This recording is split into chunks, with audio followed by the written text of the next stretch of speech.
Dinding putih ini terasa seperti kain kafan yang membungkusku hidup-hidup. Bau antiseptik yang tajam menusuk hidung, bercampur dengan aroma samar ketakutan yang menguar dari setiap sudut ruang icu ini. Di sini, waktu tidak berjalan seperti di luar sana. Setiap detik adalah tarikan napas yang berat, setiap menit adalah perjuangan antara harapan dan keputusasaan. Dan di tengah semua itu, terbaring tubuh mungil putraku, Bima.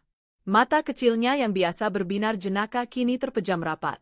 Kulitnya yang dulu hangat dan kemerahan kini pucat pasi, dihiasi selang-selang transparan yang mengalirkan kehidupan buatan ke dalam tubuhnya yang rapuh. Mesin monitor di samping ranjangnya adalah detak jantungku yang kedua. Garis hijau yang naik turun dengan irama lemah itu adalah satu-satunya hal yang menahanku agar tidak hancur berkeping-keping. Bip, bip, bip. Suara itu adalah lagu pengantar tidur paling mengerikan yang pernah kudengar.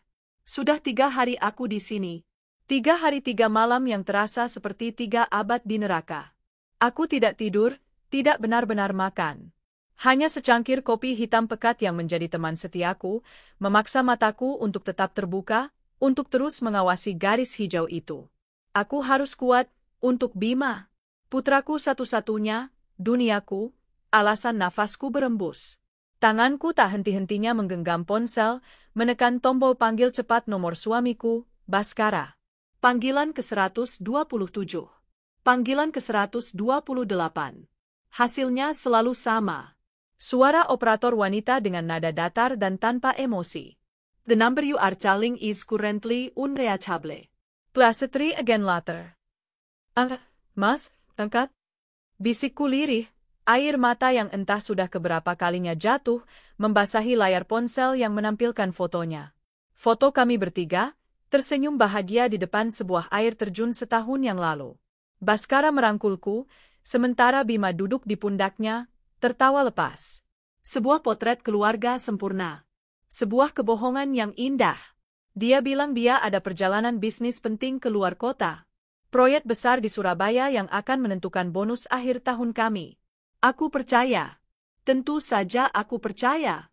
Dia adalah suamiku, ayah dari anakku. Pria yang berjanji akan selalu ada di sampingku dalam suka dan duka. Bu Anindita, suara perawat membuyarkan lamunanku. Wajahnya menunjukkan simpati yang tulus, namun matanya menyiratkan kabar yang tak ingin kudengar. Kondisi Bima sedikit menurun. Saturasi oksigennya tidak stabil. Dokter ingin bicara dengan ibu dan bapak. Jantungku serasa diremas. Suami saya masih di luar kota, Sus. Tidak bisa dihubungi. Apapun keputusannya, saya yang akan ambil. Katakan pada dokter. Perawat itu mengangguk pelan, tatapannya menyiratkan iba. Iba yang membuatku merasa semakin kecil dan tak berdaya. Aku sendirian. Di saat putraku bertarung antara hidup dan mati, aku benar-benar sendirian. Kemarahan mulai merayap di hatiku, bercampur dengan kepanikan. Kemarahan pada Baskara. Di mana dia? Proyek macam apa yang membuatnya bahkan tidak bisa menerima telepon darurat dari istrinya? Sambil menunggu dokter, aku kembali mencoba. Kali ini, bukan hanya nomor Baskara. Aku mulai menghubungi rekan-rekan kerjanya, sekretarisnya, siapapun yang mungkin tahu keberadaannya. Semua jawaban mereka seragam. Pak Baskara sedang cuti, Bu. Katanya ada urusan keluarga mendadak. Cuti? Urusan keluarga?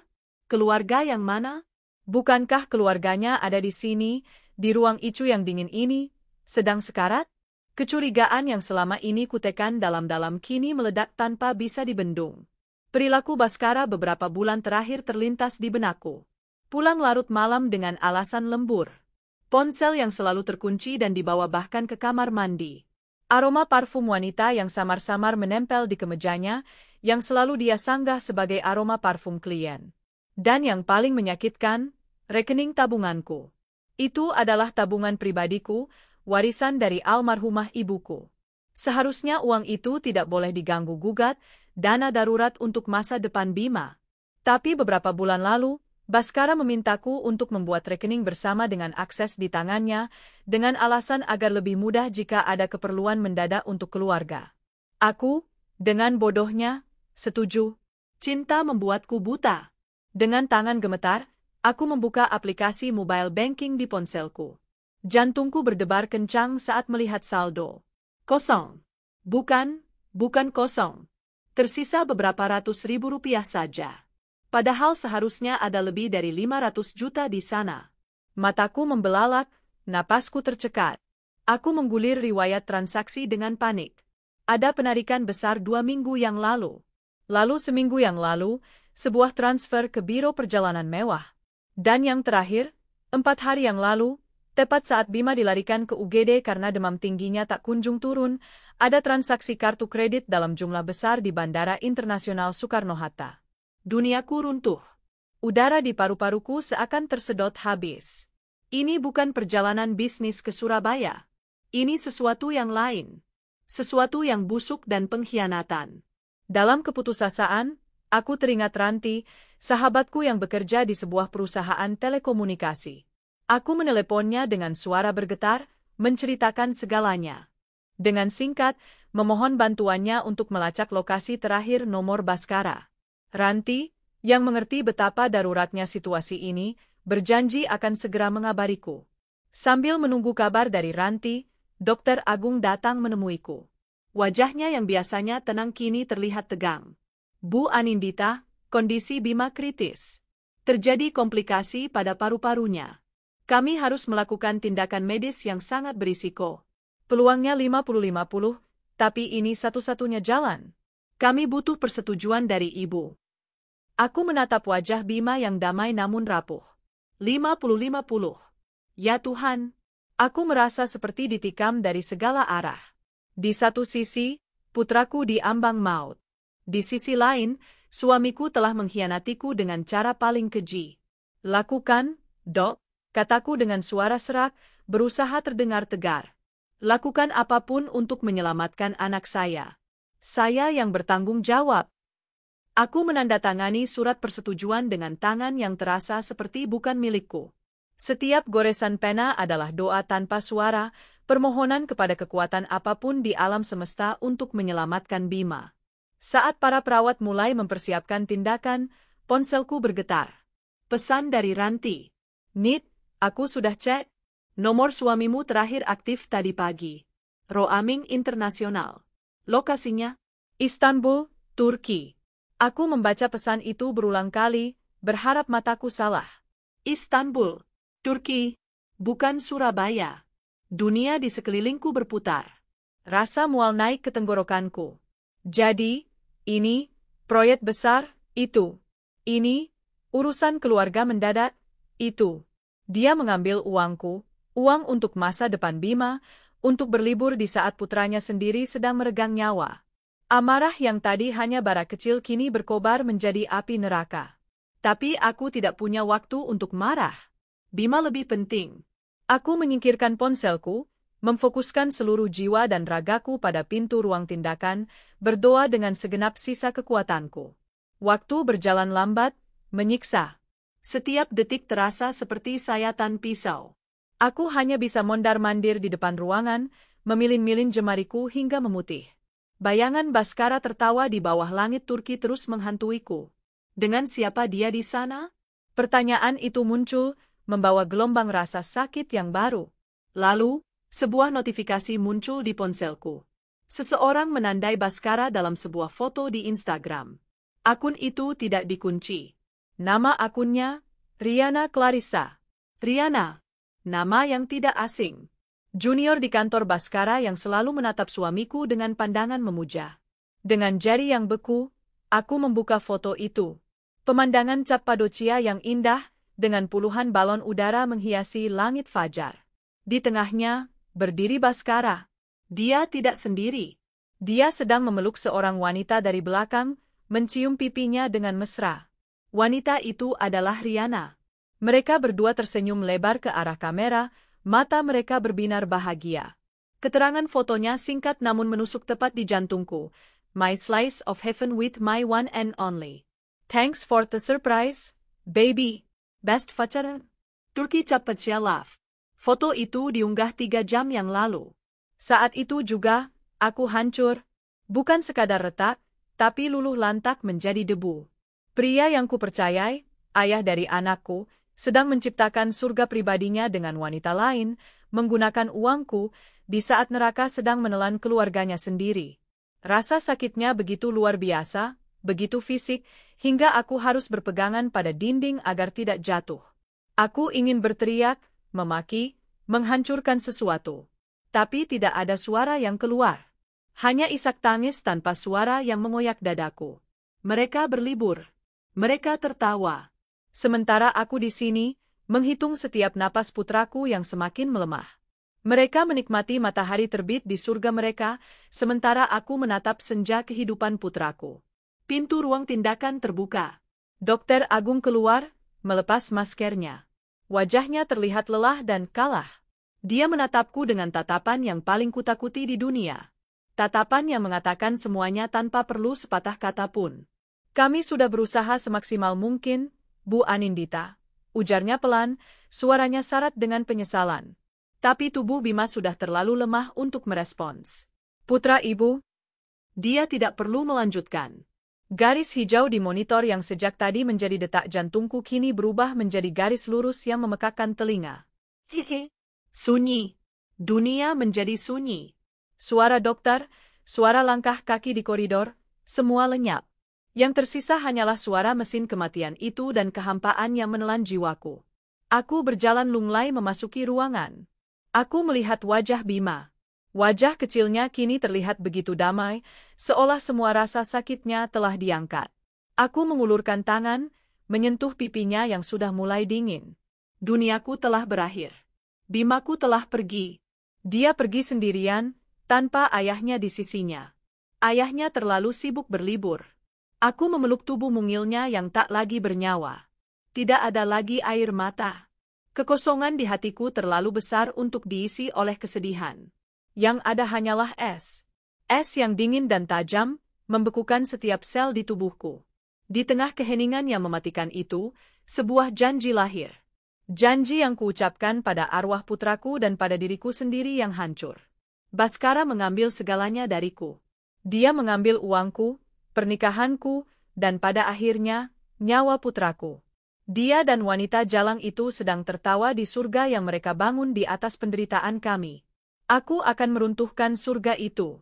Aku akan menyeret mereka turun ke neraka yang lebih dalam dari yang kurasakan saat ini. Aku akan memastikan mereka membayar setiap air mataku, setiap detik penderitaan Bima, dengan penderitaan mereka sendiri. Air mataku telah kering, digantikan oleh bara api yang menuntut pembalasan. Permainan sudah berakhir. Kini, saatnya perburuan dimulai. Kehampaan memiliki suara. Aku baru tahu itu sekarang. Suaranya bukan sunyi, bukan senyap. Suaranya adalah gema. Gema dari tawa yang pernah ada, gema dari langkah-langkah kaki kecil yang dulu berlari di lorong, gema dari panggilan, Bunda, yang tak akan pernah kudengar lagi.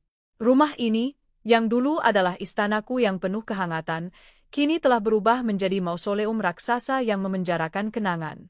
Setelah menyelesaikan urusan administrasi di rumah sakit, sebuah proses kabur yang kulalui seperti robot tanpa jiwa, menandatangani berkas-berkas yang terasa seperti vonis matiku sendiri, aku membawa Bima pulang untuk terakhir kalinya. Bukan Bimaku yang hangat dan penuh celoteh, tapi tubuh mungil yang telah dingin dan terbungkus kain putih bersih. Kakakku, Danu, yang datang tergopoh-gopoh dari luar kota begitu mendengar kabarku, memapahku. Tubuhnya yang tegap menjadi satu-satunya penopangku agar tidak ambruk ke lantai. Nita, kamu harus kuat, bisiknya berulang kali, suaranya serak menahan tangis. Kuat? Aku tidak tahu lagi apa arti kata itu. Kekuatan terakhirku telah terkuras habis bersamaan dengan napas terakhir Bima. Yang tersisa kini hanyalah cangkang kosong bernama Anindita, yang bergerak dan bernapas hanya karena insting. Prosesi pemakaman terasa seperti mimpi buruk yang panjang. Keluarga, kerabat, dan teman-teman datang silih berganti. Wajah-wajah mereka menunjukkan simpati, duka, dan rasa iba.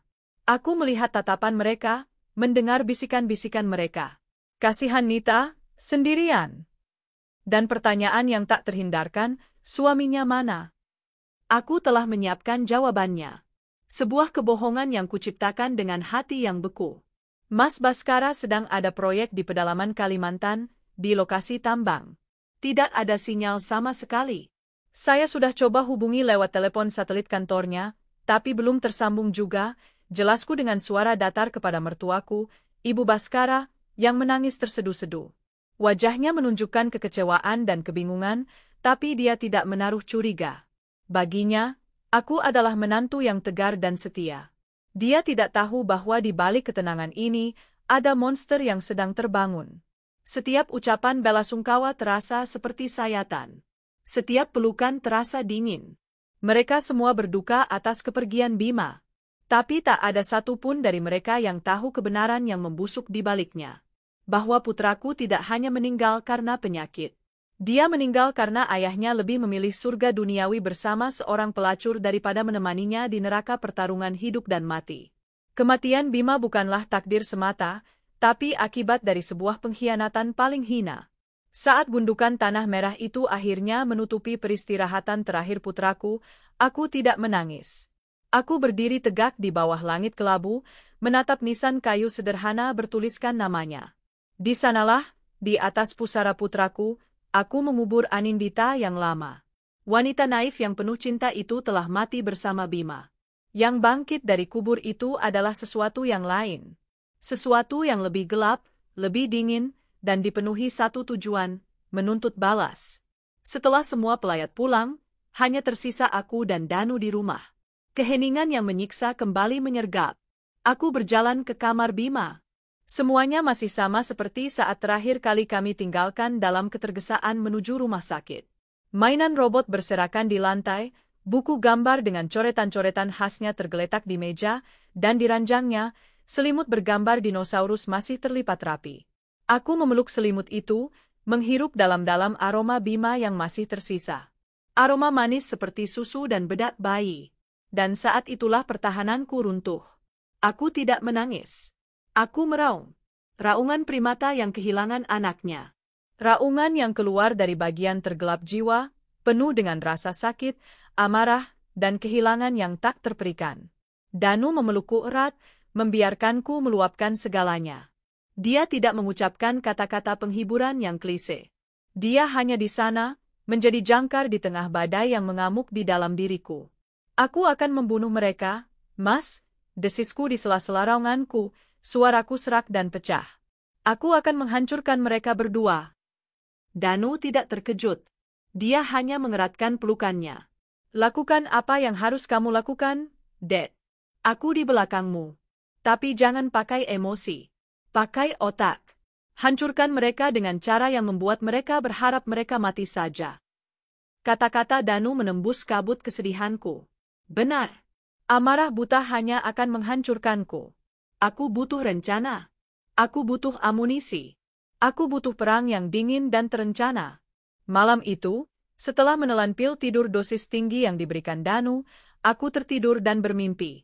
Aku melihat Baskara dan Riana tertawa di atas kapal pesiar di Selat Bosporus. Mereka bersulang dengan gelas sampanye, sementara di dasar laut di bawah mereka, Bima menatap ke atas dengan mata kecilnya yang kosong. Aku terbangun dengan keringat dingin dan jantung berdebar kencang. Mimpi itu bukan sekadar bunga tidur. Itu adalah sebuah penglihatan. Sebuah perintah. Keesokan harinya, aku bangun bukan lagi sebagai ibu yang berduka, tapi sebagai seorang jenderal yang bersiap untuk berperang. Langkah pertama adalah mengumpulkan senjata. Danu, dengan koneksinya, membantuku mendapatkan pengacara terbaik di kota. Namanya Bu Ratih, seorang wanita parubaya yang tatapannya tajam seperti elang dan reputasinya sebagai pengacara, tanpa ampun, sudah melegenda. Di kantornya yang mewah dan dingin, aku menceritakan semuanya. Tanpa air mata. Aku membeberkan kronologi kejadian dengan detail yang presisi, mulai dari perubahan sikap Baskara, rekening tabunganku yang terkuras, kebohongannya tentang perjalanan bisnis, hingga foto-foto liburan mewah di Turki yang kudapatkan dari akun Instagram Riana. Aku menunjukkan bukti transfer ke biro perjalanan, tagihan kartu kredit atas nama Baskara untuk 2 tiket pesawat kelas bisnis, reservasi hotel butik di Istanbul dan gua mewah di Cappadocia. Semua dibayar lunas dari rekening berisi uang warisan ibuku. Bu Ratih mendengarkan dengan saksama, wajahnya tidak menunjukkan emosi apapun. Dia hanya sesekali membuat catatan di buku agenda kulitnya. Setelah aku selesai, dia menatapku lekat. Ada 2 kasus di sini, Bu Anindita, katanya dengan suara tegas. Pertama adalah kasus pidana, penggelapan dalam rumah tangga dan pencurian. Pasal 372 dan 362 KUHP. Karena ibu dan bapak terikat pernikahan, kita perlu membuktikan bahwa uang tersebut adalah murni harta bawaan ibu, bukan harta gonogini. Surat warisan dari ibu Anda akan menjadi bukti kunci. Saya punya semua dokumennya, jawabku dingin. Bagus, lanjut Bu Ratih. Ancaman hukumannya tidak main-main, bisa di atas 5 tahun penjara. Ini akan kita proses begitu suamimu menginjakkan kaki kembali di Indonesia. Kita akan siapkan laporan ke polisi sekarang, agar begitu dia tiba di bandara, kita bisa langsung bergerak. Jantungku berdebar sedikit lebih cepat. Bayangan Baskara digiring polisi di bandara, di depan semua orang, memberikan kepuasan tersendiri. Kedua, Bu Ratih melanjutkan, adalah kasus perdata. Gugatan cerai. Dengan bukti perselingkuhan yang sangat kuat ini, hak asuh anak, jika almarhum masih ada, sudah pasti jatuh ke tangan ibu. Dan kita bisa menuntut ganti rugi material dan imaterial. Kita akan kuras semua hartanya. Aku menggeleng. Saya tidak peduli dengan hartanya, Bu. Dia tidak punya harta apa-apa. Semua yang kami miliki, rumah ini, mobil, bahkan apartemen yang sekarang mungkin sedang dia siapkan untuk jalan itu, semua saya yang beli dengan uang saya sebelum menikah. Atas nama saya. Mata Bu Ratih sedikit melebar, kilat tertarik muncul di sana. Ini lebih baik dari yang saya duga. Jadi, secara hukum, suami Anda tidak memiliki apa-apa. Dia hanya menumpang hidup pada Anda. Tepat, jawabku. Rasa pahit memenuhi mulutku saat mengucapkan kata itu. Selama ini aku dibutakan oleh cinta, berpikir bahwa apa milikku adalah milik kita. Sebuah kesalahan fatal. Lalu apa yang Anda inginkan untuk wanita itu? Riana, tanya Bu Ratih. Untuknya, aku berhenti sejenak, membayangkan wajahnya yang tersenyum di foto itu. Saya tidak mau jalur hukum. Itu terlalu bersih untuknya. Untuknya, saya punya rencana sendiri. Bu Ratih menatapku lama, seolah sedang mengukur kedalaman jurang di mataku. Akhirnya, dia mengangguk singkat. Saya mengerti. Saya akan urus sisi hukumnya. Pastikan Bapak Baskara tidak bisa lari dari jerat pidana.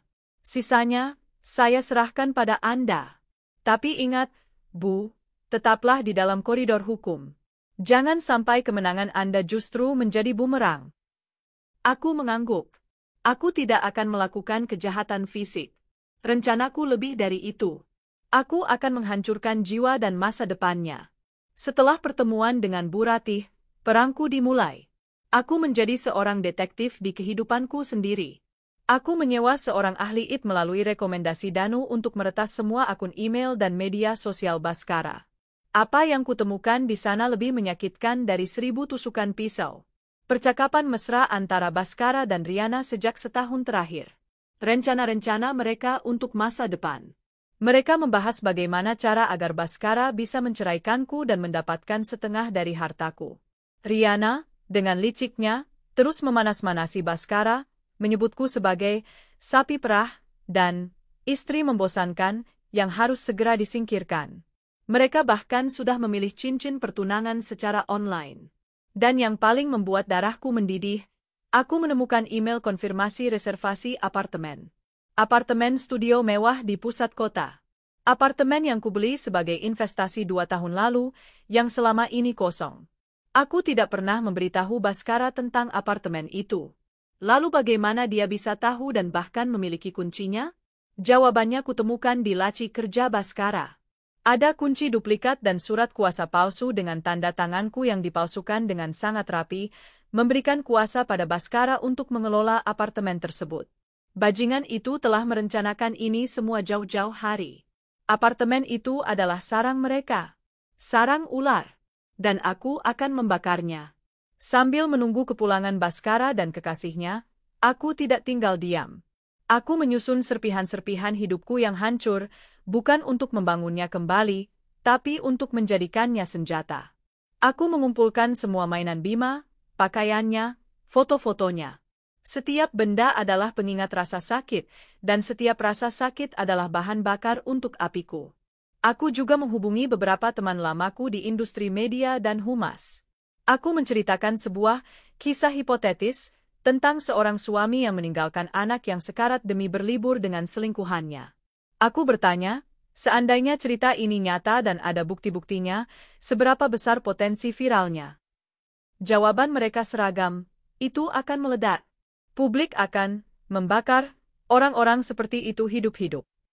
Seringai tipis tersungging di bibirku. Sempurna. Hari yang ditunggu pun tiba. Seminggu setelah pemakaman Bima. Ranti, sahabatku, memberiku informasi.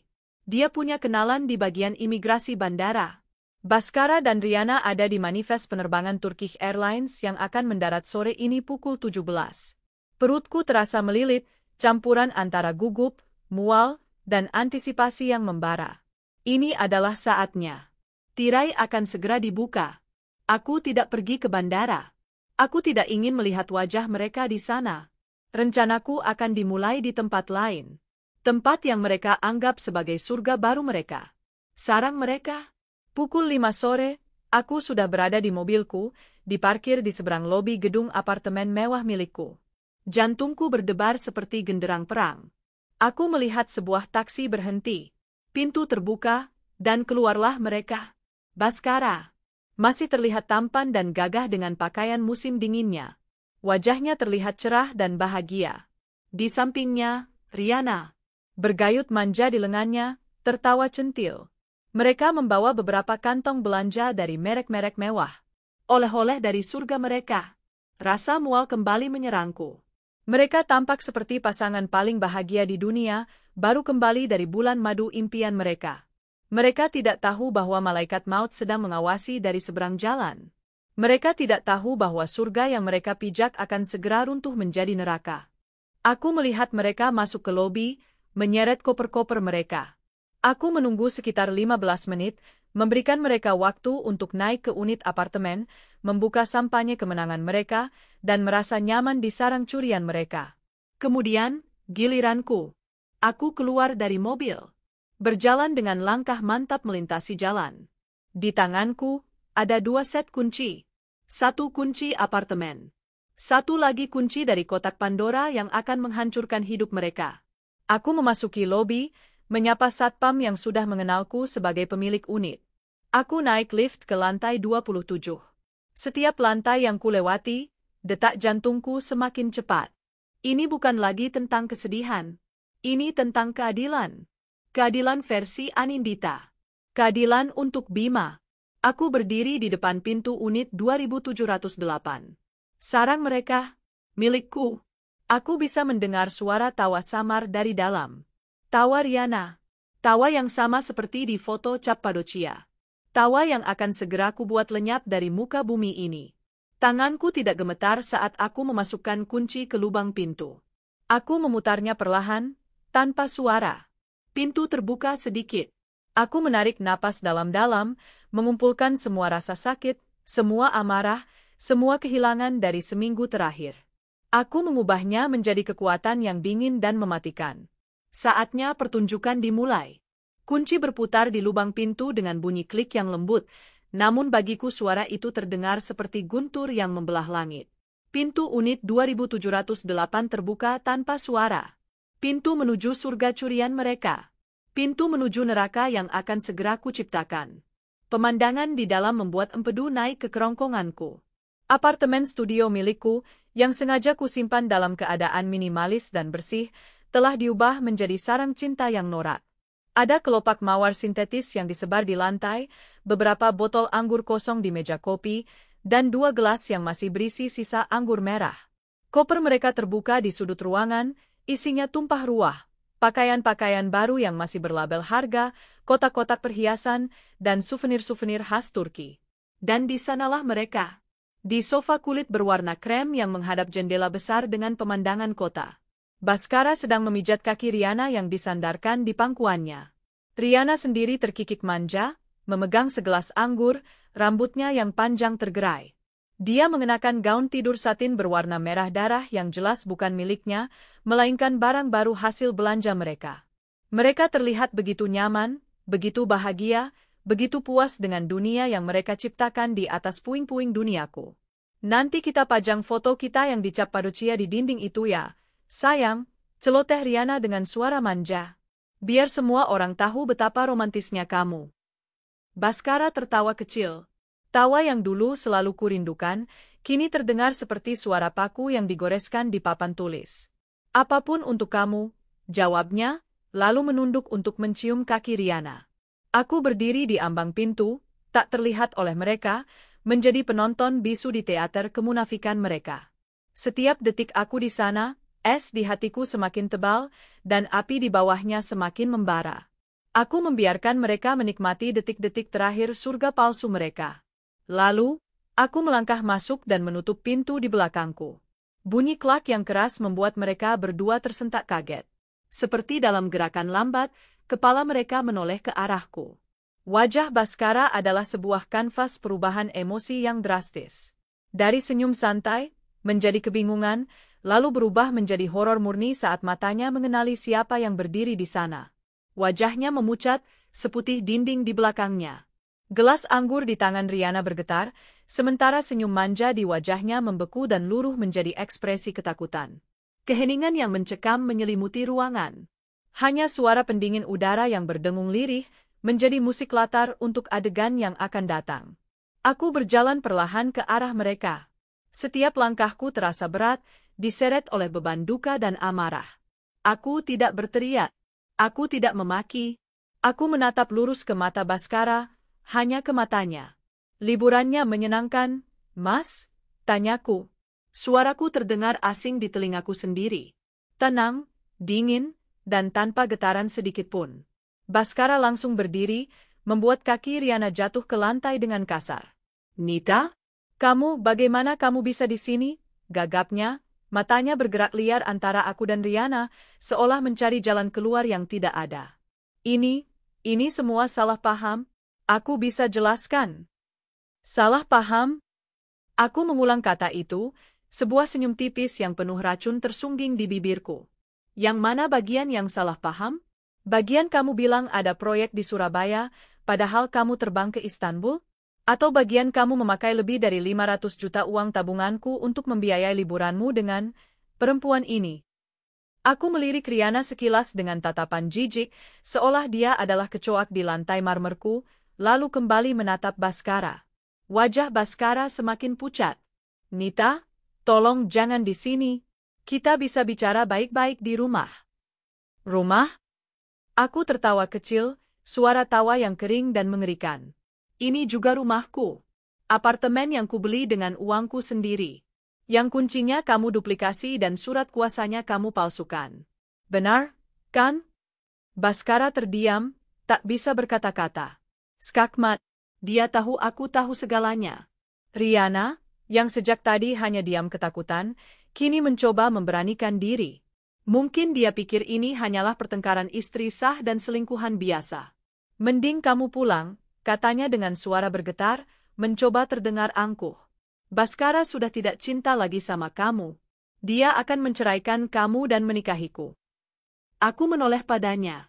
Untuk pertama kalinya, aku benar-benar menatapnya. Aku memindai dirinya dari ujung rambut hingga ujung kaki. Kamu pikir ini tentang cinta? Tanyaku padanya, suaraku masih setenang danau es. Kamu pikir kamu menang?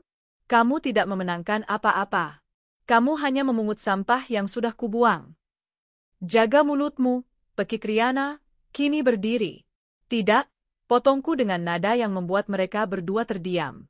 Aku kembali menatap Baskara, yang tampak seperti terpidana mati. Aku punya satu pertanyaan untukmu, Mas.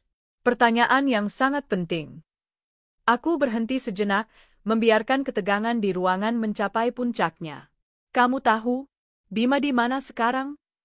Pertanyaan itu menggantung di udara. Baskara mengerutkan keningnya, kebingungan total melukis wajahnya. Ketakutannya akan perselingkuhannya yang terbongkar begitu besar hingga dia melupakan hal terpenting di dunia. Bima? Tentu saja di rumah, sama kamu, kan?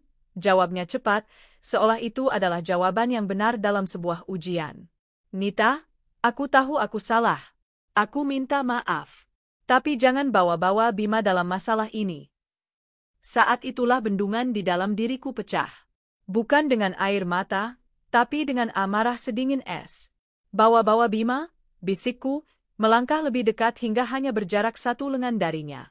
Saat kamu terbang ke surga duniamu, Bima masuk ICU. Demamnya sangat tinggi, paru-parunya penuh cairan. Wajah Baskara mulai berubah. Kebingungan berganti menjadi kecemasan. "Icu, kenapa kamu tidak meneleponku?" "Tak." Aku akhirnya berteriak, suaraku menggema di apartemen. "Aku meneleponmu 128 kali, bajingan. Aku mengirimimu puluhan pesan. Tapi kamu terlalu sibuk bersulang sampanye dan berciuman di bawah balon udara. Aku sendirian di sana, Mas. Sendirian melihat putra kita bertarung melawan maut." Air mata akhirnya mengalir di pipiku, air mata panas yang penuh kebencian. Dokter bilang kondisinya kritis. Mereka butuh persetujuan tindakan operasi berisiko tinggi. Mereka butuh ayahnya. Tapi ayahnya tidak ada. Ayahnya sedang bercinta dengan pelacur di Turki. Baskara limbung, dia mundur beberapa langkah, menabrak meja kopi. Tidak mungkin.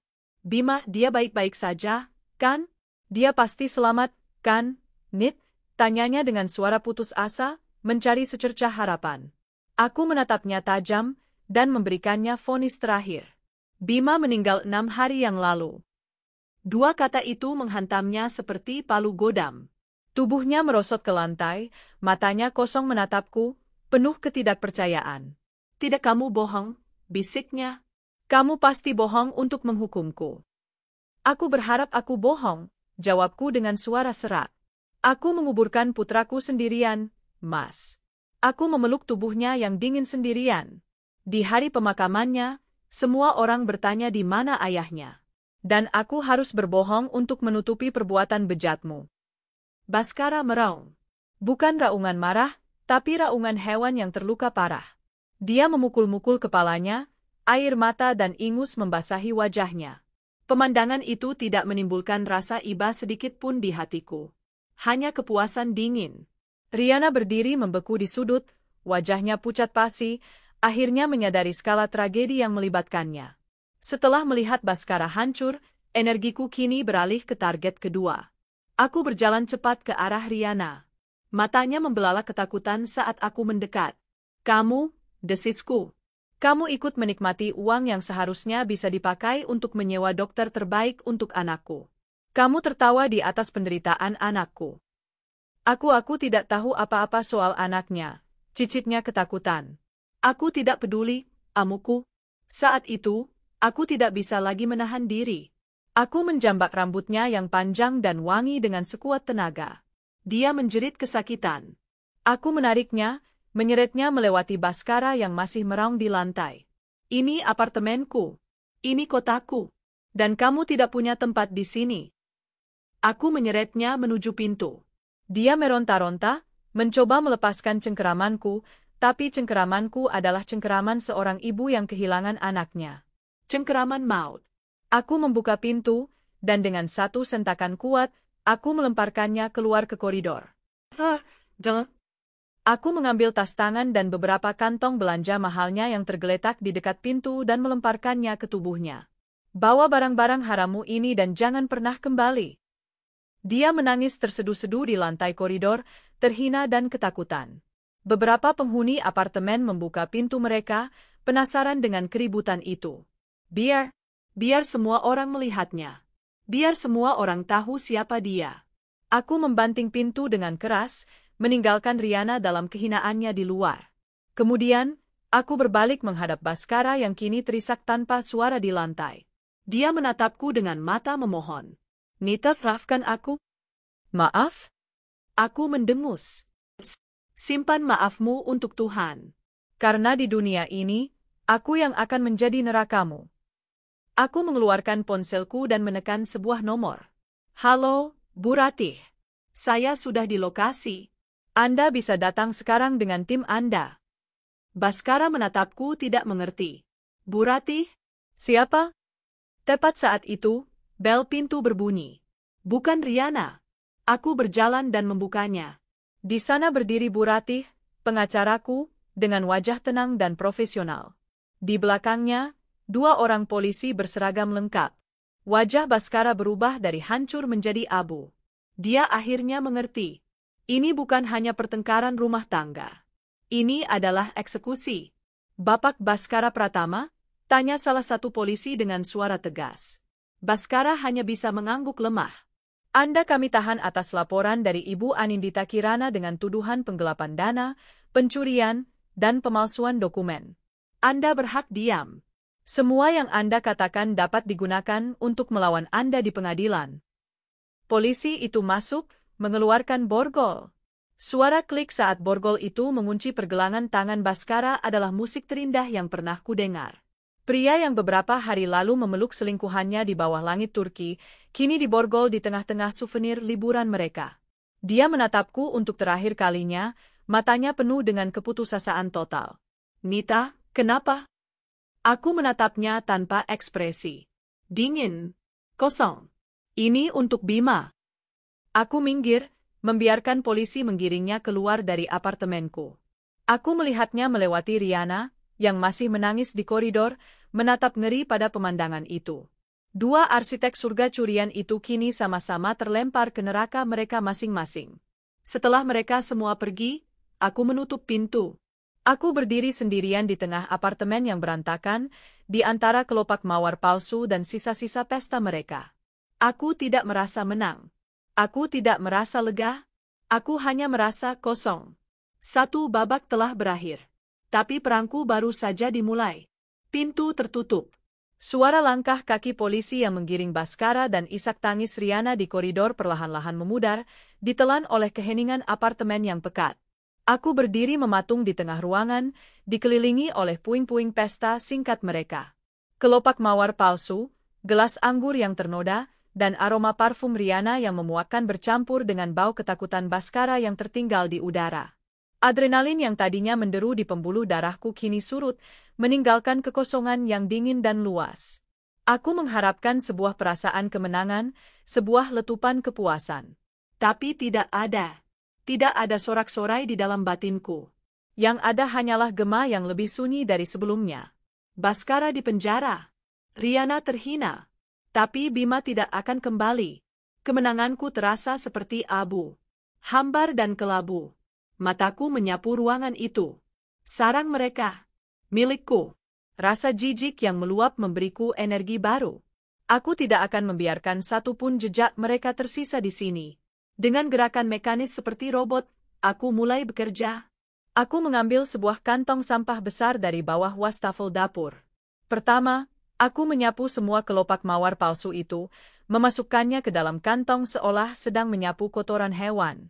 Lalu, aku mengumpulkan botol-botol dan gelas-gelas anggur. Aku tidak mencucinya. Aku membantingnya satu persatu ke dalam kantong sampah, menciptakan suara pecahan kaca yang tajam dan memuaskan.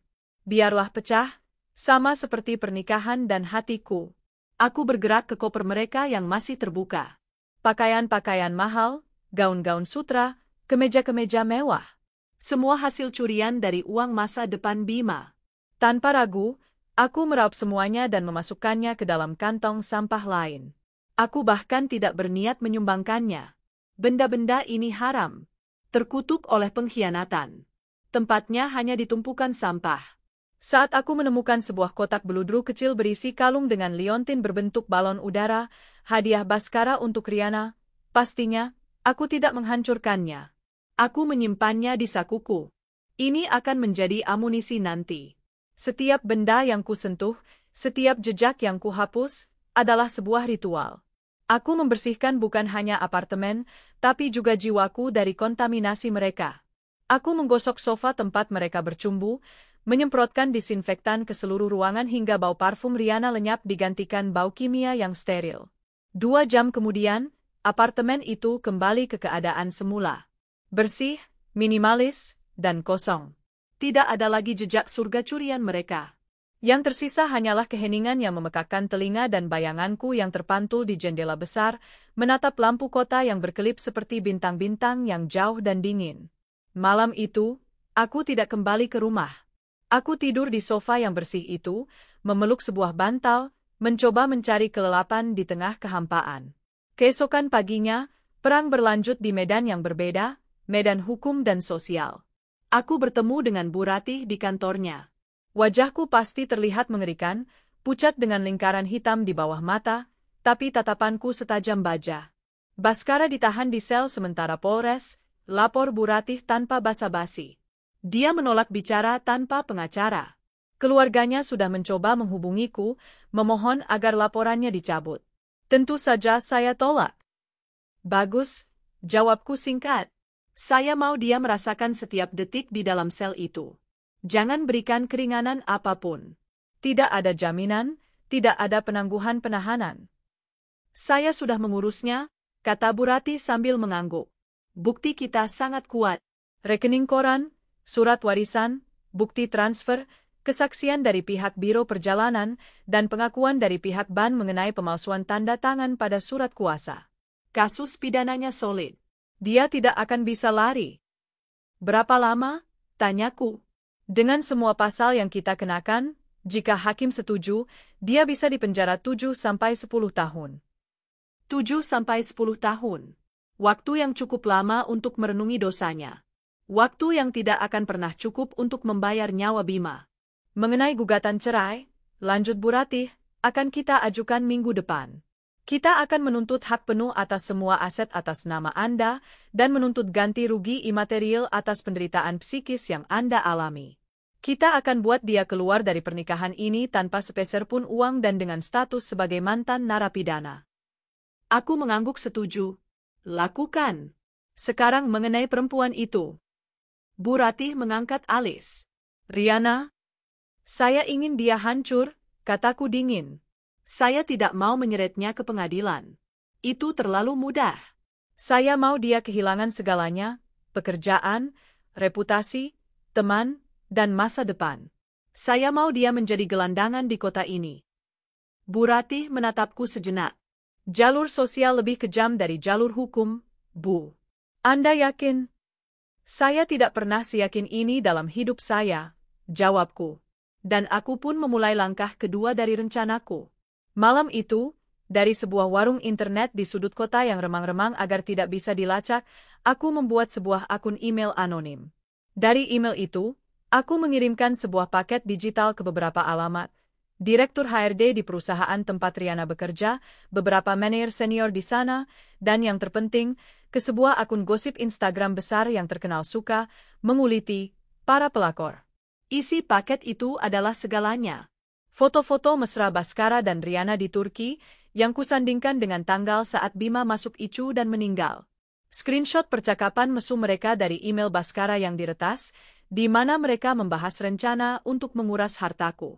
Salinan bukti transfer uang tabunganku ke rekening Baskara, yang kemudian digunakan untuk membayar tiket dan hotel mereka.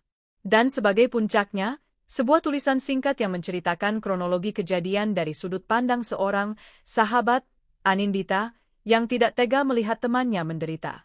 Narasi yang kubuat sangat menyentuh, melukiskan citra seorang ibu yang berjuang sendirian di sisi anaknya yang sekarat, sementara suaminya dan selingkuhannya berpesta pora di negara lain.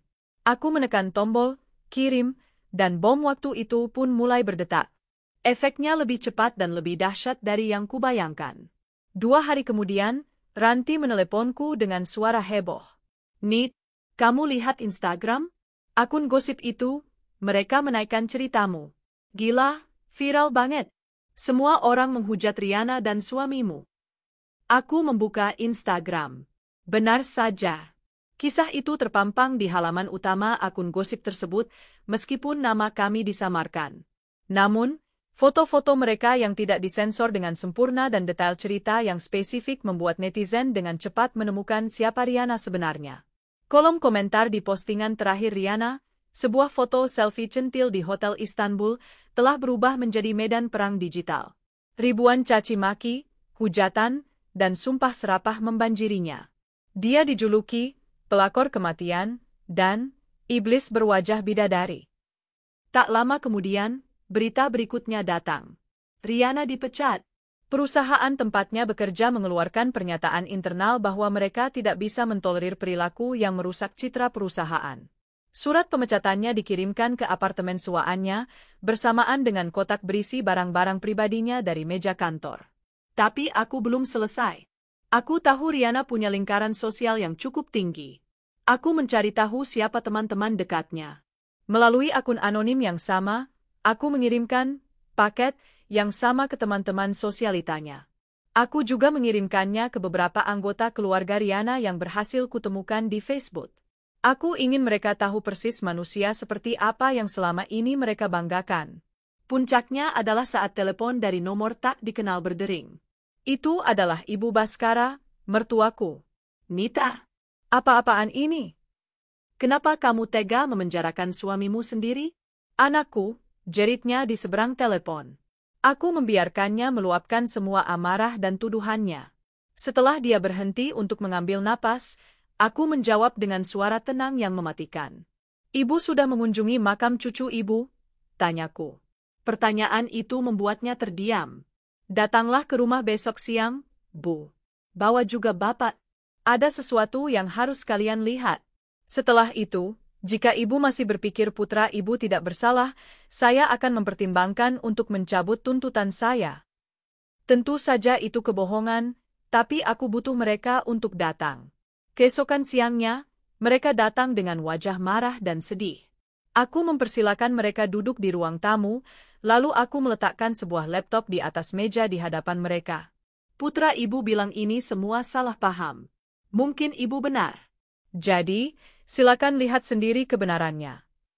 Aku membuka sebuah folder di laptop itu. Isinya adalah semua bukti yang kumiliki. Aku menunjukkan pada mereka rekening koran tabunganku yang ludes. Aku menunjukkan surat warisan dari ibuku. Aku menunjukkan foto-foto mesra putra mereka dengan Rihanna. Aku memutar rekaman suara tangisanku yang tak sengaja terekam saat aku meninggalkan pesan suara ke-100 untuk Baskara, memohonnya untuk pulang. Dan yang terakhir, aku menunjukkan pada mereka lini masa yang kubuat. Di sebelah kiri adalah catatan medis Bima dari jam ke jam di ICU, dan di sebelah kanan adalah postingan Instagram Rihanna pada jam yang sama, menunjukkan mereka sedang berbelanja, makan malam romantis, dan menikmati pemandangan. Ibu mertuaku menutup mulutnya, tubuhnya gemetar hebat. Ayah mertuaku, seorang pria pendiam yang biasanya tegar, menundukkan kepalanya, bahunya berguncang menahan tangis.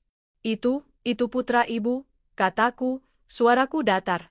Seorang pencuri yang menggunakan uang untuk pengobatan anaknya demi bersenang-senang dengan selingkuhannya, sementara cucu kandung ibu meninggal sendirian tanpa ayahnya. Sekarang, katakan padaku, Bu, apa aku harus melepaskan orang seperti itu?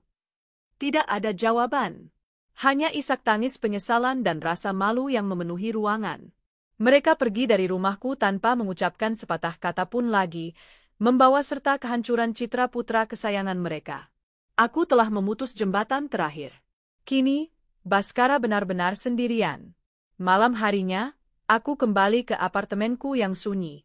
Aku membuka laci, mengambil kalung balon udara milik Rihanna. Aku tahu dari teman-temanku bahwa Rihanna telah diusir dari apartemen sewanya karena tidak bisa membayar. Dia mencoba menghubungi teman-temannya, tapi tak ada yang mau menolongnya. Keluarganya di kampung bahkan mengancam tidak akan mengakuinya sebagai anak. Dia telah kehilangan segalanya. Dia menjadi gelandangan. Aku menatap kalung itu. Ini adalah piala pertamaku. Perlahan, satu persatu, aku akan mengumpulkan semua pialaku, sampai semua utang darah dan air mata terbayar lunas.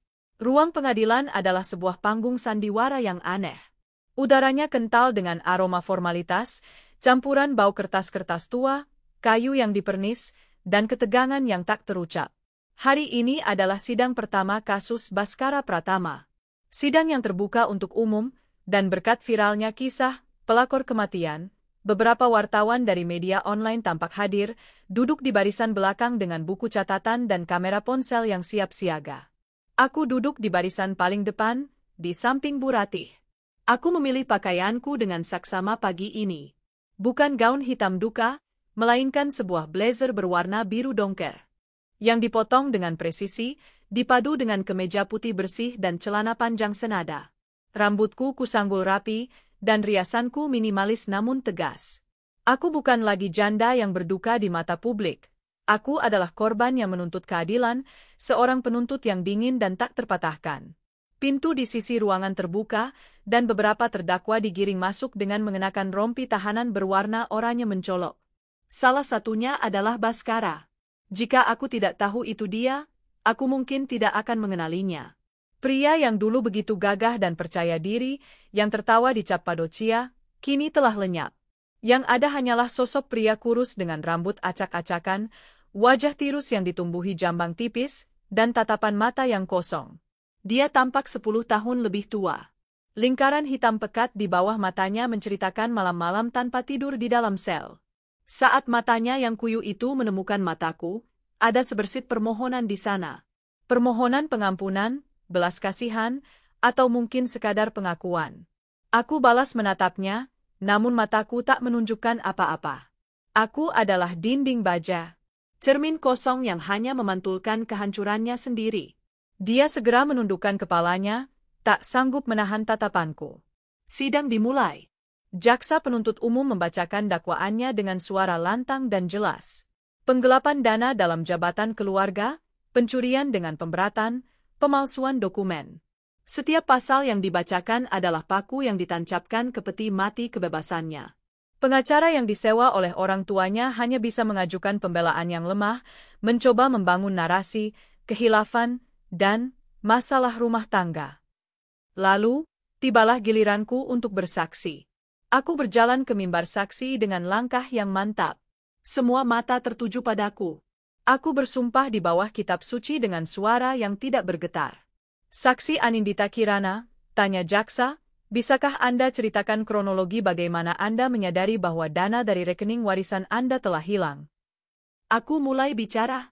Aku tidak menceritakannya seperti sebuah kisah sedih. Aku memaparkannya seperti laporan bisnis. Aku menyebutkan tanggal, jam, dan jumlah nominal dengan presisi.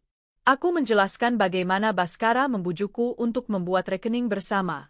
Aku merinci setiap transaksi besar yang dilakukannya tanpa sepengetahuanku, dari transfer ke biro perjalanan hingga tagihan kartu kredit untuk hotel-hotel mewah. Pada saat semua transaksi ini terjadi, lanjut jaksa, di mana putra Anda, almarhum Bima? Putra saya sedang dirawat di ruang ICU Rumah Sakit Harapan Bunda, jawabku, suaraku tetap datar. Dan di mana terdakwa, suami Anda? Suami saya mengatakan pada saya bahwa dia sedang dalam perjalanan bisnis ke Surabaya untuk sebuah proyek penting. Apakah itu benar? Bukan. Dia sedang berlibur di Istanbul, Turki, bersama selingkuhannya, saudari Riana Clarissa. Suara gumaman terdengar dari barisan pengunjung.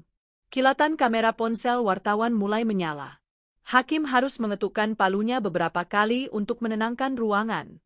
Bisakah Anda ceritakan pada kami, jaksa melanjutkan dengan nada simpatik yang disengaja, upaya apa yang Anda lakukan untuk menghubungi suami Anda saat kondisi putra Anda memburuk? Aku mengambil napas sejenak. Saya meneleponnya sebanyak 128 kali.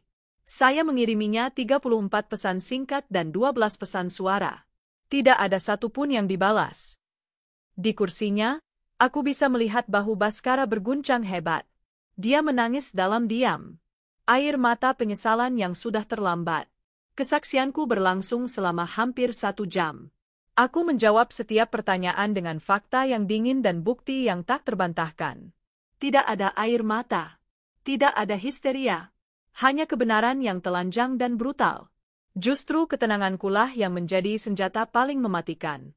Itu menunjukkan pada semua orang di ruangan itu bahwa aku tidak sedang mencari simpati, aku sedang menuntut pertanggungjawaban. Sidang hari itu ditutup dengan penolakan permohonan penangguhan penahanan oleh hakim. Baskara akan tetap mendekam di penjara sampai sidang putusan. Saat dia digiring keluar, dia mencoba memanggil namaku. Nil? Aku tidak menoleh. Aku terus berjalan lurus keluar dari ruang sidang, melewati para wartawan yang mencoba melemparkan pertanyaan. Aku masuk ke mobilku, dan hanya di sanalah, di dalam kesunyian mobil, Aku membiarkan diriku menarik napas dalam-dalam. Satu pertempuran telah dimenangkan. Beberapa hari setelah sidang, aku menyetir tanpa tujuan. Pikiranku terasa penuh. Proses hukum memang memberikan kepuasan, tapi juga menguras energi. Aku butuh udara. Entah mengapa, mobilku mengarah ke kawasan kota tua, area yang lebih kumuh dan padat. Saat terjebak macet di dekat sebuah pasar becek, mataku menangkap sebuah pemandangan yang membuat jantungku berhenti berdetak sejenak. Di trotoar yang kotor, di antara para pedagang asongan dan pengemis lainnya, duduk seorang wanita. Pakaiannya lusuh dan kotor, rambutnya yang dulu indah kini lepek dan kusam, diikat seadanya.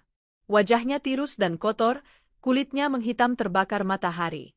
Dia sedang menyodorkan sebuah kotak kardus kecil kepada para pejalan kaki, berharap ada yang memberinya uang receh. Itu Riana. Dunia seakan membeku.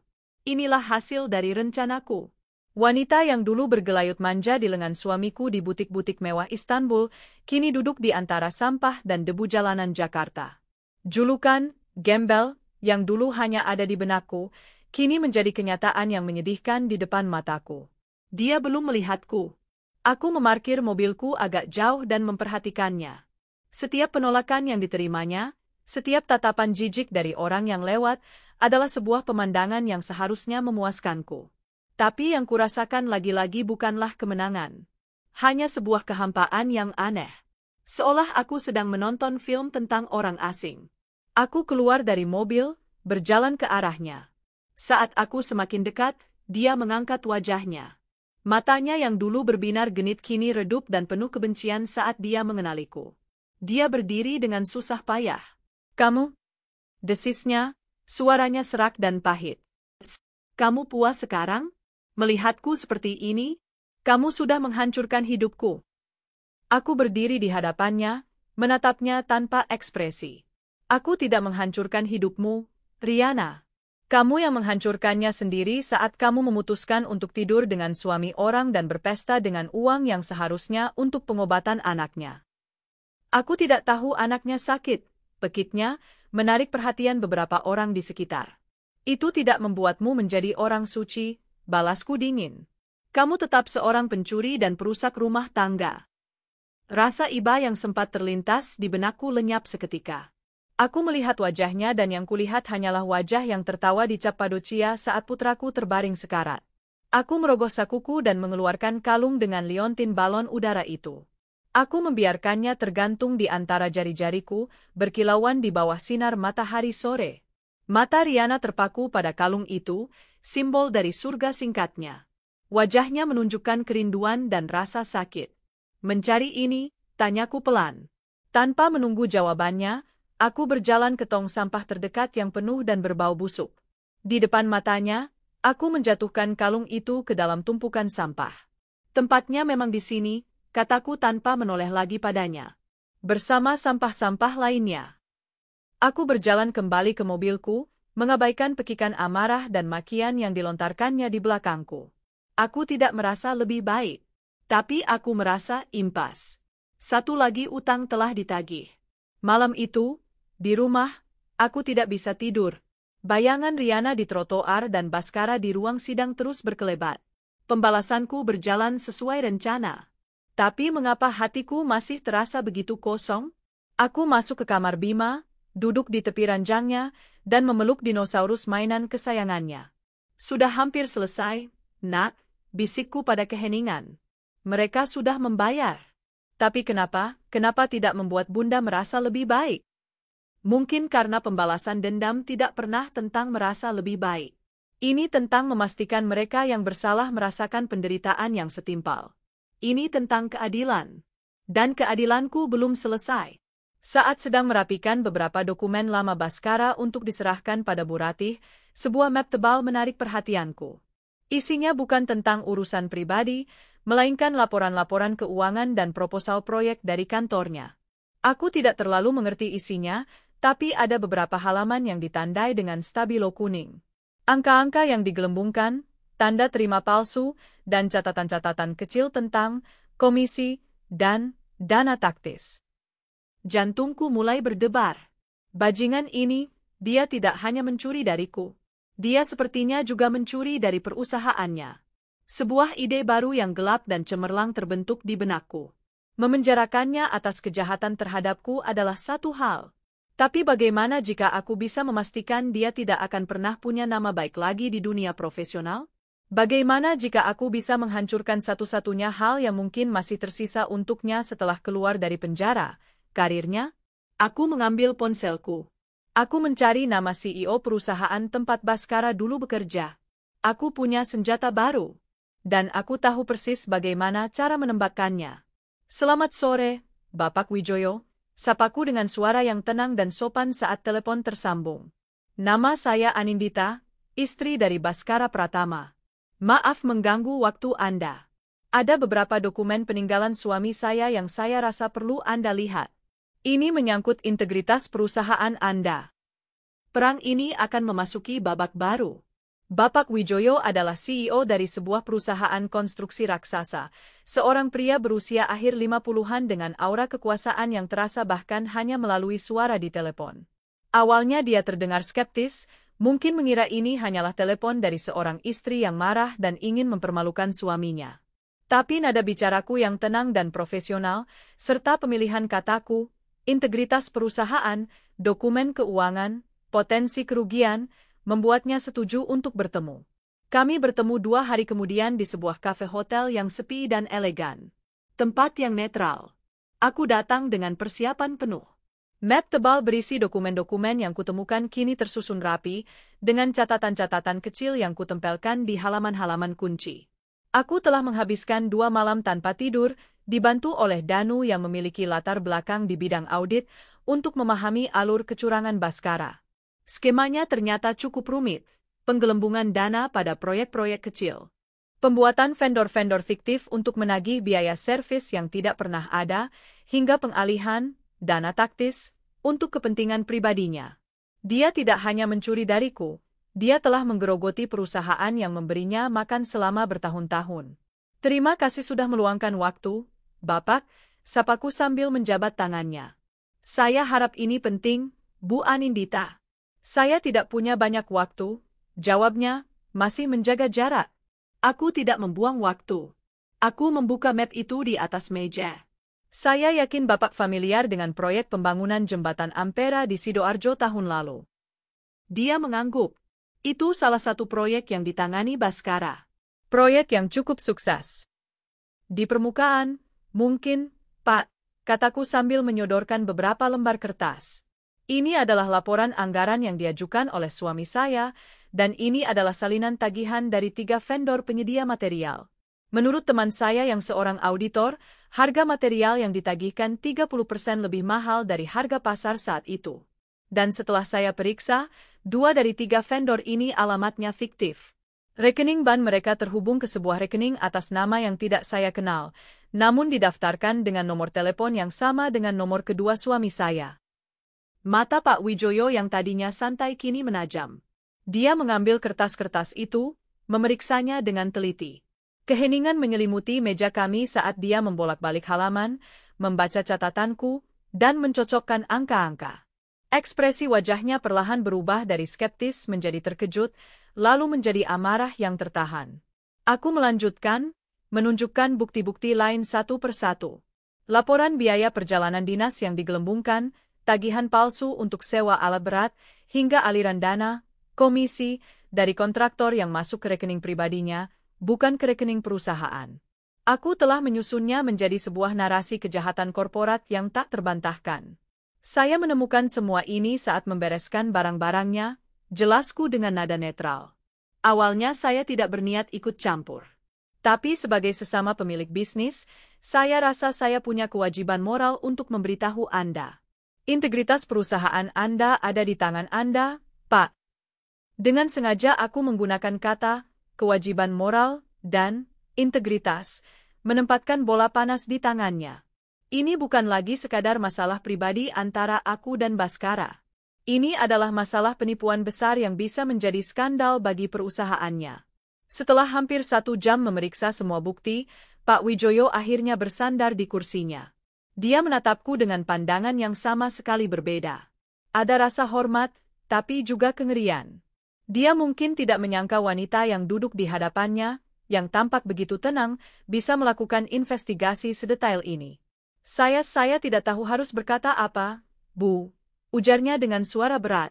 Saya sudah curiga ada beberapa kebocoran di divisi itu, tapi saya tidak pernah menyangka pelakunya adalah Baskara.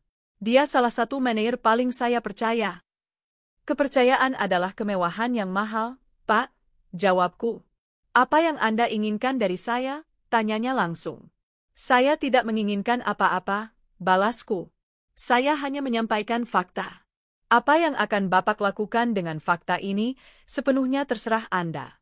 Apakah Anda akan membersihkan nama perusahaan Anda dan menuntutnya secara hukum, atau membiarkannya begitu saja, itu adalah keputusan bisnis Anda. Aku sengaja memberinya pilihan, meskipun aku tahu dia hanya punya satu pilihan logis. Seorang CEO sekaliber dia tidak akan membiarkan skandal seperti ini terkubur. Itu akan menunjukkan kelemahan.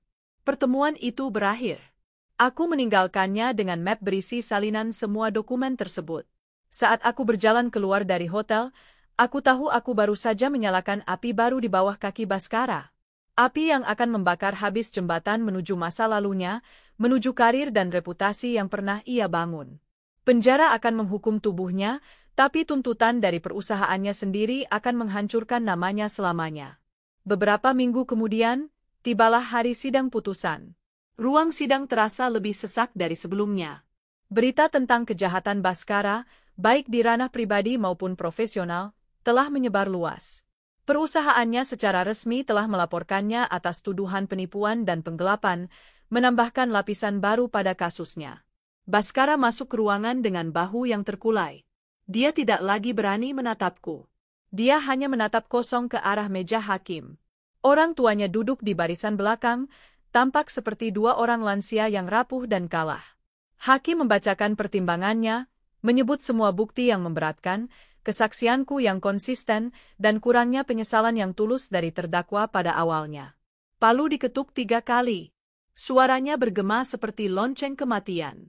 Menjatuhkan hukuman pidana penjara kepada terdakwa Baskara Pratama selama 9 tahun. 9 tahun. Aku mendengar ibu mertuaku terisak pilu. Baskara sendiri hanya memejamkan matanya, menerima nasib yang telah ia ciptakan sendiri. Aku tidak merasakan apa-apa. Angka itu hanyalah angka.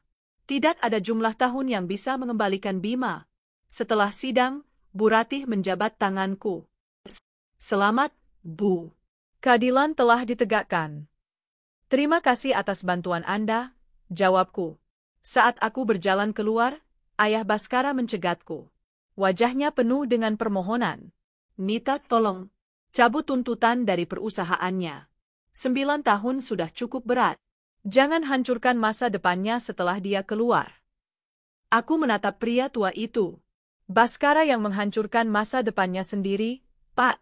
Dan dia juga menghancurkan masa depan cucu Bapak satu-satunya. 9 tahun di penjara. Bima dihukum mati selamanya. Menurut Bapak, mana yang lebih berat? Dia tidak bisa menjawab. Aku meninggalkannya berdiri termangu. Dalam perjalanan pulang, aku merasa sangat lelah. Lelah secara fisik dan mental. Perang ini hampir berakhir. Baskara akan membusuk di penjara. Karirnya hancur lebur.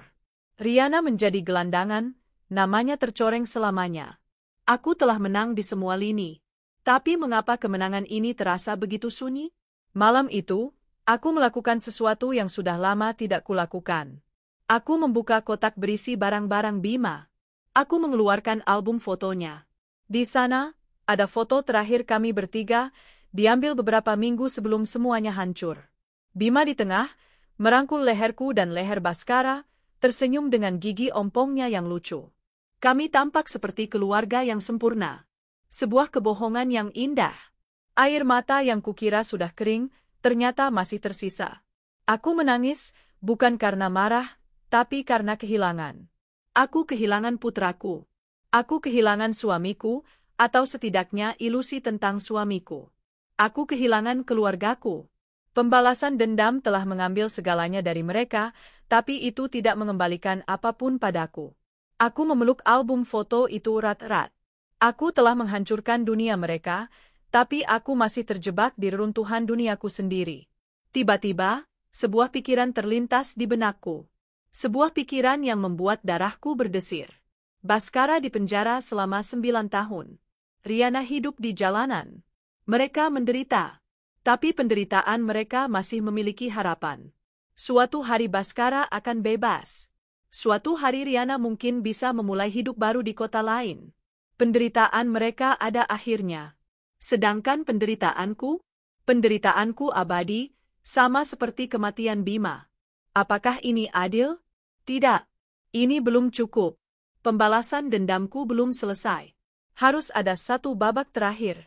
Sebuah penutup yang akan memastikan penderitaan mereka tidak akan pernah benar-benar berakhir, bahkan setelah Bhaskara bebas. Sebuah tindakan yang akan menghantui mereka selamanya, sama seperti bayangan Bima yang akan selalu menghantuiku. Aku mengeringkan air mataku. Wajahku mengeras. Aku tahu apa yang harus kulakukan. Waktu adalah penyembuh terburuk. Waktu tidak menyembuhkan luka, ia hanya mengubahnya menjadi jaringan parut. Keras, tebal, dan mati rasa. 8 tahun telah berlalu sejak palu hakim diketuk, sejak Bhaskara menghilang di balik gerbang penjara. 8 tahun sejak terakhir kali aku melihat Riana sebagai perempuan yang hancur di trotoar. Bagi dunia luar, 8 tahun adalah waktu yang lama. Tapi bagiku, 8 tahun adalah kedipan mata dan keabadian yang tak berujung. Setiap hari aku bangun, bayangan Bima adalah hal pertama yang menyapaku. Tapi rasa sakit yang dulu membakar kini telah berubah. Ia tidak lagi menjadi api yang menghanguskan, melainkan menjadi inti berlian di dalam diriku. Keras, dingin, dan tak terpatahkan. Aku tidak lagi Anindita yang dulu. Wanita itu telah terkubur bersama putranya. Di atas makamnya, lahir Anindita Kirana yang baru. Aku menyalurkan semua amarah, semua energi, dan semua kecerdasanku yang dingin ke dalam satu hal, membangun sebuah kerajaan. Uang warisan ibuku yang dicuri Bhaskara hanyalah pemicunya. Aku mempelajari pasar saham, aku berinvestasi di properti, aku mendirikan perusahaan konsultan sendiri. Aku bekerja 18 jam sehari, didorong oleh keinginan untuk memastikan bahwa aku tidak akan pernah lagi menjadi korban. Kini, namaku disegani di dunia bisnis. Aku adalah wanita dengan sentuhan Midas, yang setiap keputusannya seolah mendatangkan keuntungan. Aku tinggal di sebuah geria tawang yang menghadap ke jantung kota, membangun benteng kemewahan di sekeliling hatiku yang kosong. Aku punya segalanya, namun aku tidak punya apa-apa. Tapi kekayaan dan kekuasaan ini bukanlah tujuan utamaku. Sejak awal, ini semua adalah alat untuk babak terakhir pembalasan dendamku. Selama 8 tahun, aku tidak pernah melupakan mereka. Aku menyewa seorang detektif swasta untuk mengawasi mereka berdua. Aku punya laporan bulanan yang detail. Bhaskara di dalam penjara. Laporannya membosankan. Dia menjadi tahanan pendiam, sering sakit-sakitan, dan menua lebih cepat dari usianya. Reputasinya sebagai pencuri dan suami yang membiarkan anaknya mati membuatnya menjadi paria bahkan di antara narapidana lain. Dia akan bebas dalam waktu kurang dari setahun. Laporan tentang Riana jauh lebih menarik. Setelah beberapa tahun menggelandang di Jakarta, dia menghilang. Detektifku akhirnya menemukannya di sebuah kota kecil di pesisir Jawa Tengah. Dia menggunakan nama lain, bekerja sebagai pelayan di sebuah warung makan kumuh, dan tinggal di sebuah kamar kos sempit. Foto-foto yang dikirimkan detektifku menunjukkan seorang wanita yang telah menyerah pada kehidupan. Wajahnya yang dulu cantik kini kusam dan lelah, bahunya selalu membungkuk seolah menanggung beban yang tak terlihat. Dia hidup, tapi dia tidak benar-benar hidup. Tanggal pembebasan Bhaskara semakin dekat. Gendang perang terakhir mulai kutabuh. Aku terbang ke kota kecil itu. Aku tidak mengirim utusan. Pekerjaan ini harus kulakukan sendiri. Aku menemukan warung makan tempat Riana bekerja. Aku duduk di salah satu meja plastik yang lengket, memesan segelas es teh, dan menunggu. Tak lama, dia keluar dari dapur membawa nampan. Saat matanya bertemu dengan mataku, nampan di tangannya bergetar, membuat gelas-gelas di atasnya beradu menimbulkan bunyi gemerincing. Wajahnya pucat pasi. Ketakutan, kebencian, dan keterkejutan menari di matanya yang sayu. 8 tahun tidak cukup untuk membuatnya melupakan wajahku. Mau apa lagi kamu di sini? Desisnya, suaranya parau. Aku datang untuk memberimu tawaran, kataku tenang, mengabaikan tatapan heran dari pemilik warung. Bicara di luar. Dia ragu-ragu, tapi tatapan mataku tidak memberinya pilihan. Dia meletakkan nampannya dan mengikutiku keluar, ke gang sempit di samping warung yang berbau sampah basah. Aku tidak punya apa-apa lagi yang bisa kamu ambil, katanya getir. Aku tidak datang untuk mengambil. Aku datang untuk memberi. Aku mengeluarkan sebuah amplop tebal dari tasku. Di dalamnya ada sebuah buku tabungan dan selembar surat perjanjian yang telah disiapkan oleh Bu Ratih.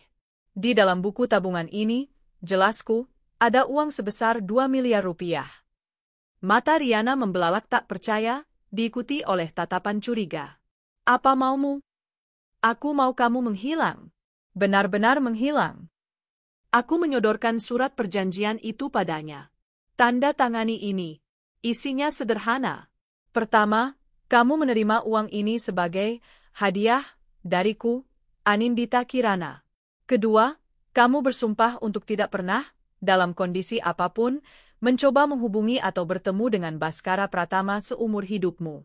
Ketiga, kamu akan pindah dari Pulau Jawa dan memulai hidup baru di tempat lain. Langgar salah satu saja, dan tim hukumku akan memastikan kamu menghabiskan sisa hidupmu di penjara karena sumpah palsu dan penipuan. Dia menatapku dengan napas tertahan. Kenapa? Kenapa kamu melakukan ini? Karena aku tidak mau memberinya harapan, jawabku dingin. Saat dia keluar nanti, dia akan hancur dan sendirian.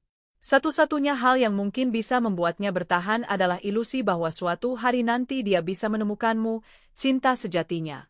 Aku akan membunuh ilusi itu. Aku ingin dia tahu bahwa cintanya itu murahan. Bisa dibeli. Dan kebetulan, aku yang membelinya.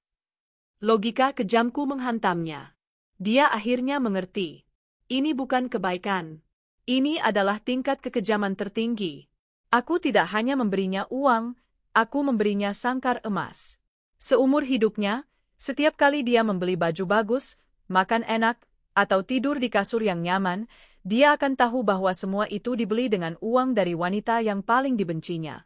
Kenikmatannya akan selamanya diracuni oleh sumbernya. Dia mulai menangis dalam diam. Air mata keputusasaan. Dia tidak punya pilihan.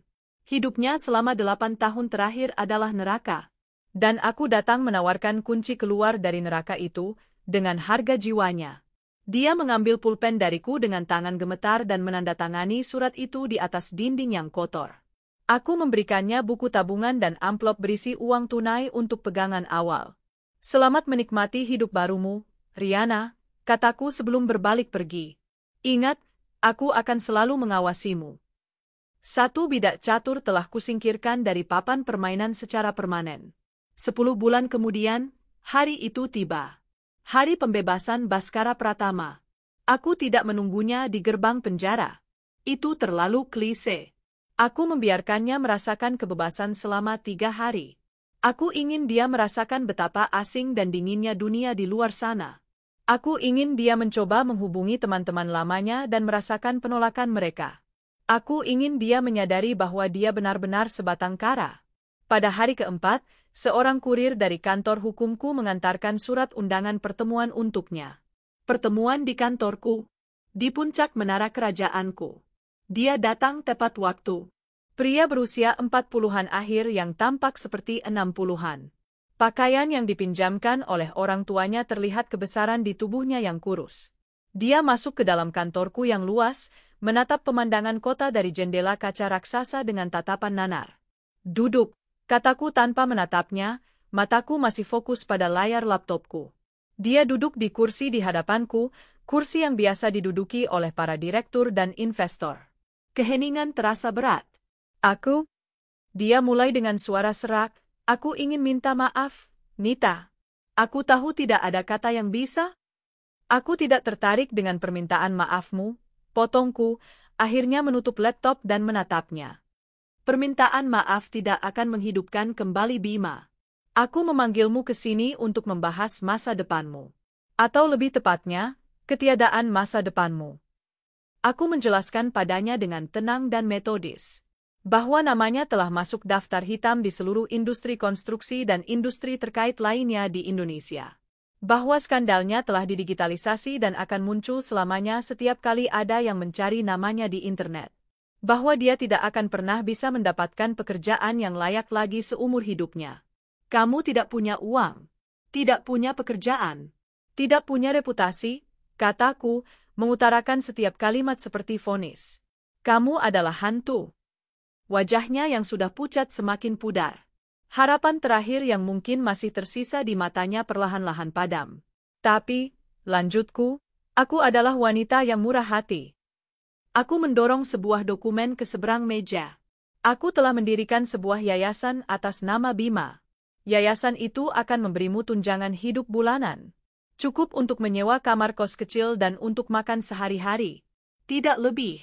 Kamu tidak akan kelaparan, tapi kamu juga tidak akan pernah hidup nyaman.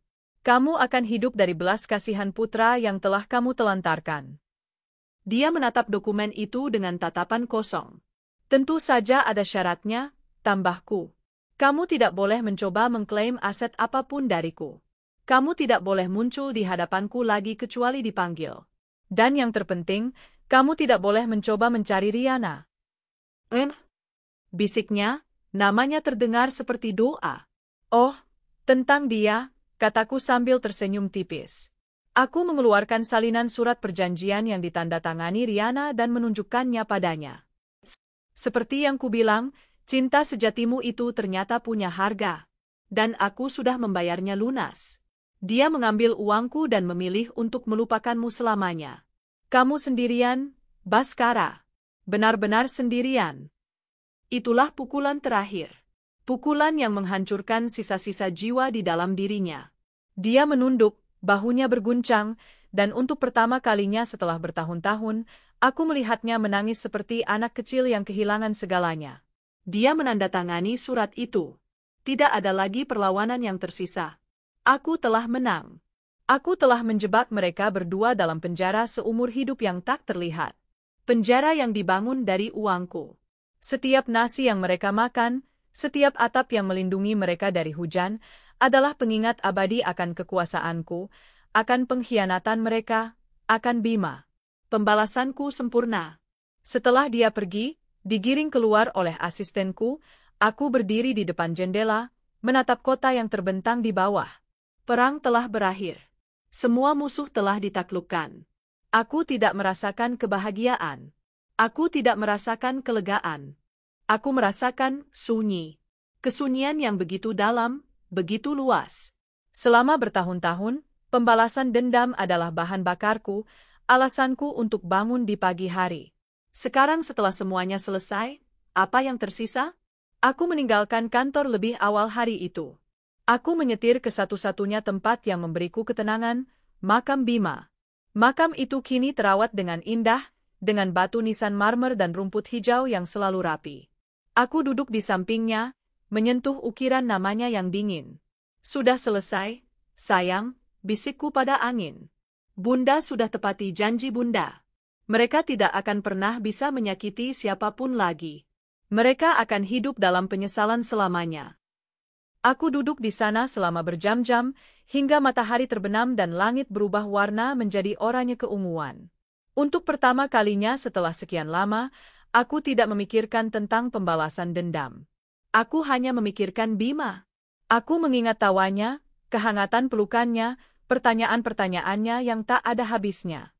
Rasa sakit kehilangan itu masih ada, dan akan selalu ada. Tapi di baliknya, ada sesuatu yang baru. Sebuah rasa damai yang aneh.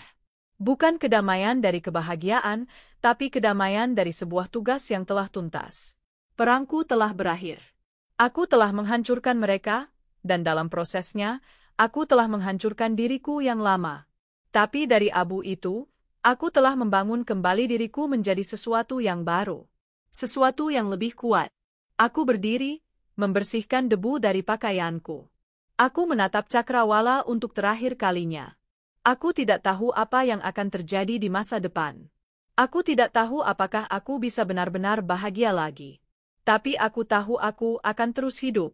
Aku akan terus membangun kerajaanku, bukan lagi sebagai alat balas dendam, tapi sebagai warisan. Sebuah monumen kekuatan dan ketahanan yang dibangun di atas pondasi cinta seorang ibu. Aku akan hidup untuk kami berdua. Aku berbalik dan berjalan meninggalkan pemakaman, tidak pernah menoleh ke belakang. Langkahku mantap, menuju masa depan yang belum tertulis, di bawah langit yang kini telah menjadi gelap. 15 tahun kemudian, majalah Forbes Asia edisi bulan itu menampilkan wajah seorang wanita di sampulnya. Seorang wanita berusia awal 50-an dengan rambut hitam legam yang dipotong pendek secara elegan, diselingi beberapa helai uban perak yang justru menambah auranya. Matanya, yang menatap lurus ke arah pembaca, tidak menunjukkan kehangatan, melainkan kedalaman lautan yang tenang setelah badai paling dahsyat. Tajam, berkuasa, dan penuh dengan pengetahuan yang didapat dari pengalaman pahit.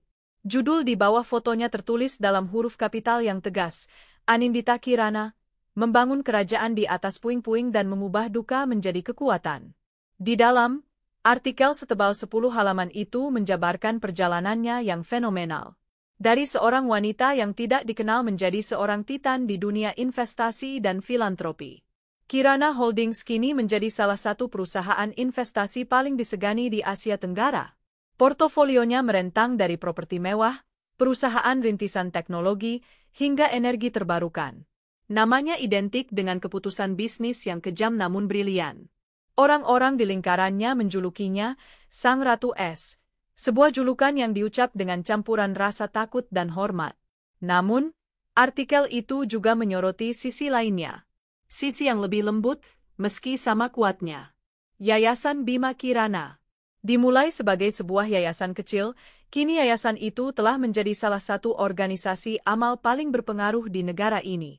Yayasan itu telah membangun 3 sayap rumah sakit khusus anak, memberikan beasiswa penuh untuk ribuan anak dari keluarga tidak mampu, dan mendanai penelitian medis canggih untuk penyakit anak-anak. Nama Bima, yang dulu hanya terukir di nisan kayu sederhana, kini terukir di plakat-plakat perunggu di lobi rumah sakit, di sertifikat-sertifikat beasiswa, dan di hati ribuan keluarga yang telah tersentuh oleh kemurahan hati yayasan tersebut. Anindita telah berhasil. Dia telah mengubah tragedi paling pribadi menjadi warisan publik yang abadi. Dia memastikan nama putranya tidak akan pernah dilupakan dan akan selalu diasosiasikan dengan harapan dan penyembuhan. Hari itu, Anindita tidak membaca majalah itu. Dia sedang berada di tempat yang paling berarti baginya, bangsal onkologi anak di Rumah Sakit Bima Kirana 3. Bangsal yang paling canggih, didanai sepenuhnya oleh keuntungan perusahaannya tahun lalu. Dia tidak datang dengan rombongan wartawan. Dia datang sendiri, mengenakan blus sederhana dan celana panjang, tanpa perhiasan mencolok. Para perawat dan dokter sudah mengenalnya. Mereka menyapanya dengan hormat. Dia bukan sekadar donatur, dia adalah pengawas yang teliti. Dia tahu nama-nama pasien kecil di sana, dia membaca laporan perkembangan mereka.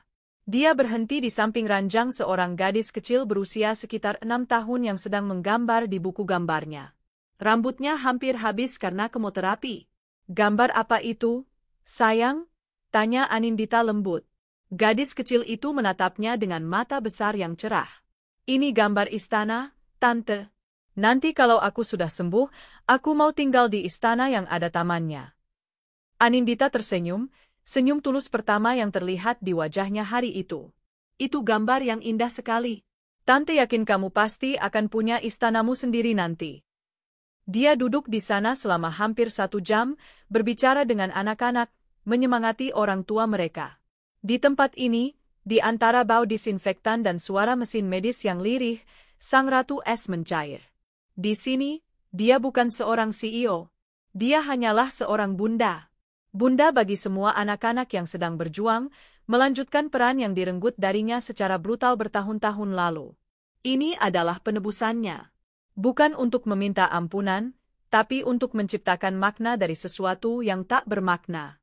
Di belahan lain kota, di sebuah gang sempit yang diapit oleh bangunan-bangunan kusam, seorang pria tua berjalan tertatih-tatih menaiki tangga menuju kamar kosnya di lantai 3. Pria itu adalah Baskara Pratama. Usianya baru 60-an, tapi punggungnya sudah bungkuk dan rambutnya sudah memutih sepenuhnya. Penjara dan tahun-tahun berikutnya yang penuh kehinaan telah merenggut semua sisa vitalitasnya. Dia masuk ke dalam kamarnya yang berukuran 3 kali 4 meter. Isinya hanya sebuah kasur tipis, sebuah lemari plastik, dan sebuah meja kecil. Di dinding yang catnya mengelupas, tergantung sebuah kalender. Hari ini adalah tanggal 1. Hari gajian.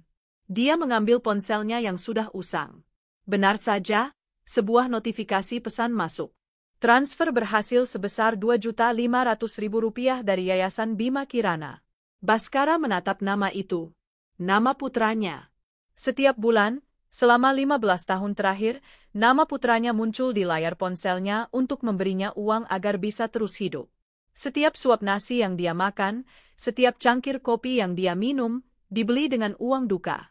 Anindita, dalam kekejamannya yang jenius, tidak membunuhnya. Dia mengutuknya untuk hidup selamanya dari belas kasihan arwah anak yang telah ia hianati. Ini adalah penjara yang jauh lebih mengerikan daripada sel beton manapun.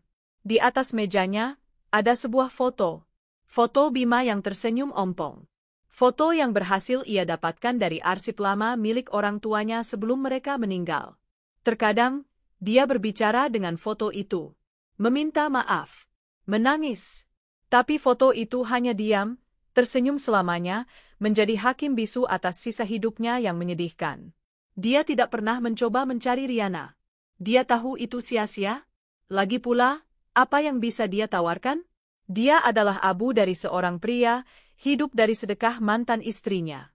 Dia adalah pelajaran berjalan tentang bagaimana surga sesaat bisa dibayar dengan neraka seumur hidup. Sementara itu, ribuan kilometer jauhnya, di sebuah villa cantik di pesisir Manado, seorang wanita menatap pantulan dirinya di cermin. Wanita itu adalah Riana. Uang 2 miliar dari Anindita, yang ia investasikan dengan hati-hati, telah memberinya kehidupan yang sangat nyaman. Dia tidak pernah perlu bekerja lagi. Dia punya rumah, mobil, dan pakaian bagus. Tapi matanya kosong. Dia hidup dalam kemewahan dan ketakutan yang konstan. Dia tidak punya teman sejati, karena dia tidak pernah bisa jujur tentang dari mana asal kekayaannya. Dia menjauhi hubungan romantis, takut jika masa lalunya suatu hari nanti terbongkar. Dia hidup seperti seorang buronan yang bersembunyi di tempat terbuka. Anindita tidak pernah menghubunginya lagi. Tapi Riana selalu merasa diawasi.